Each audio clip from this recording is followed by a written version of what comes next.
अस्सलाम वालेकुम। आज हम एक्सरसाइज 6.5 करेंगे, जिसका पहला क्वेश्चन है दर्ज झैल कालबों के मक्ता मालूम कीजिए। ये कालब है, आप कालब को अपनी मर्ज़ी से कोई सा भी नाम दे सकते हैं, जैसे मैंने इसको ए का नाम दिया है। तो अब ए कालब का आपने मक्ता मालूम करना है, तो उसके लिए जैसे ये ब्रैकेट है, तो मक्ते में आपने ब्रैकेट की जगह ये सीधी लाइनें लगा देंगे। फिर आपने इनके जो डायगोनल एलिमेंट्स हैं उनको आपस में ज़रब देनी है। इस साइड से u और y को ज़रब दी, दरमियान में माइनस आएगा। फिर v और x को ज़रब देंगे। चूँकि ये नंबर्स नहीं है और इनकी ज़रब नहीं हो सकती, तो यही इसका आंसर है। इसी तरह दूसरा जुज़ है हमारे पास, इसको हमने b कालब का नाम दिया दूसरे कालब को।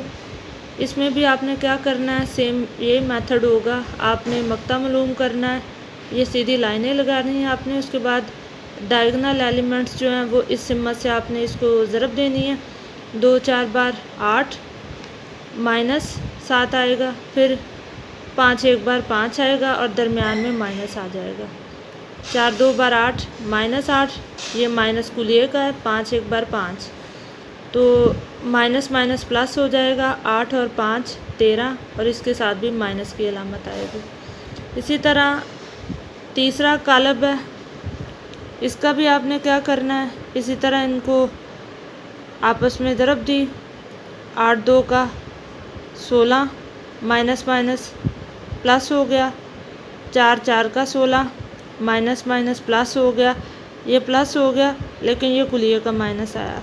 16 में से 16 को माइनस किया, 0 आ गया। क्वेश्चन नंबर 4 है, ये बटे में क्वेश्चन है, लेकिन बहुत इजी है। इसको मैंने डी कालब का नाम दिया है।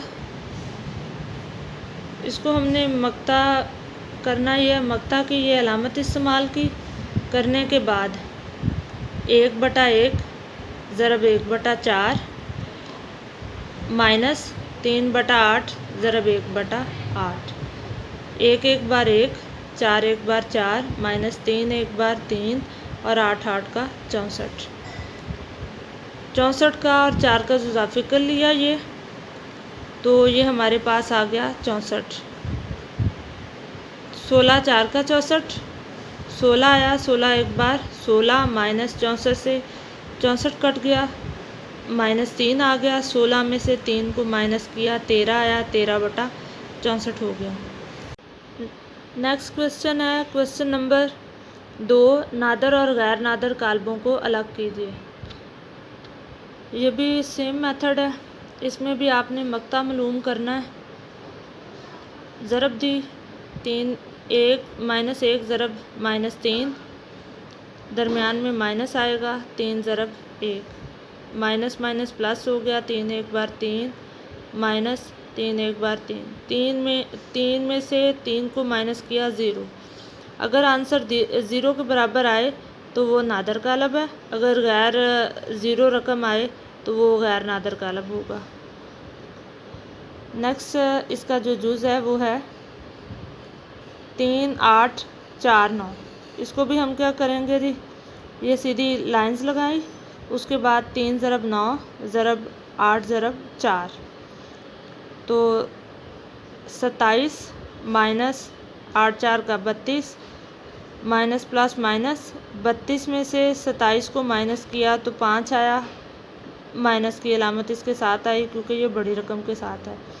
तो ये चूँकि 0 नहीं है, तो ये गैर नादर कालब हो गया। अगर आंसर 0 होता तो वो नादर कालब था। तीसरा जुज़ है जी, इसका भी इसी तरह से किया। इसके जो डायगोनल एलिमेंट्स है उनको ज़रब दी। माइनस a ज़रब b, माइनस कुलिए का, और a ज़रब b। ये भी माइनस है, ये भी माइनस है, तो माइनस माइनस प्लस हो गया, तो ये आ गया 2ab माइनस 2ab। इसके साथ हमारा क्वेश्चन नंबर 2 कंप्लीट हुआ। उम्मीद करती हूँ कि आपको क्वेश्चन अच्छे से समझ आ गए होंगे। अल्लाह हाफिज़।